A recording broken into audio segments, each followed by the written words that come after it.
প্রিয় এসএসসি 2025 সনের পরীক্ষার্থীবৃন্দ, তোমাদের মধ্যে যারা অঙ্কে খুবই দুর্বল আছো, পাশ করার জন্য চিন্তা করছো, তাদের জন্য সহজে পাশ করার টেকনিক আমি একটি সাজেশন তৈরি করেছি।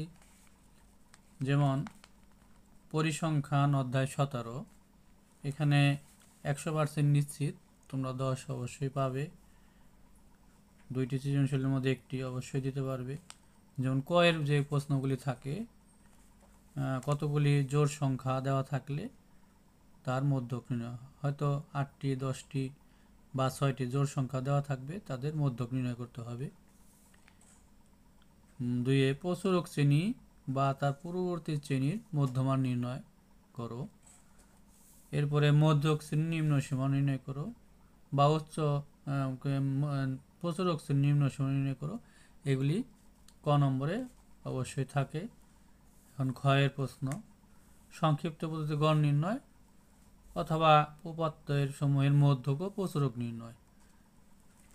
এই প্রশ্নগুলি ছাড়া কোনো থাকবে না প্রশ্ন, এগুলি অবশ্যই থাকবে।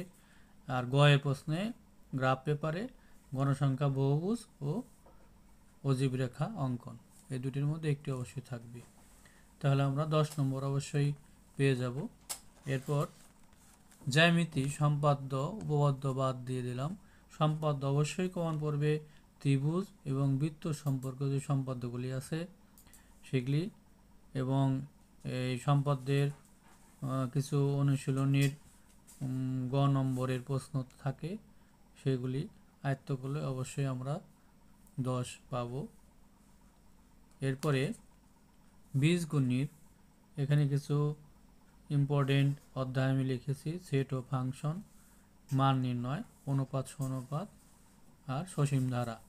এখানে 1 2 3 4টি অধ্যায় আমি দিয়ে দিয়েছি। এখানে থেকে যে কোনো 2টি অধ্যায় ভালোভাবে, যার যে অধ্যায় ভালো লাগে সেই অধ্যায়গুলি অঙ্ক করলে অবশ্যই একটি অঙ্ক কমন পড়বে।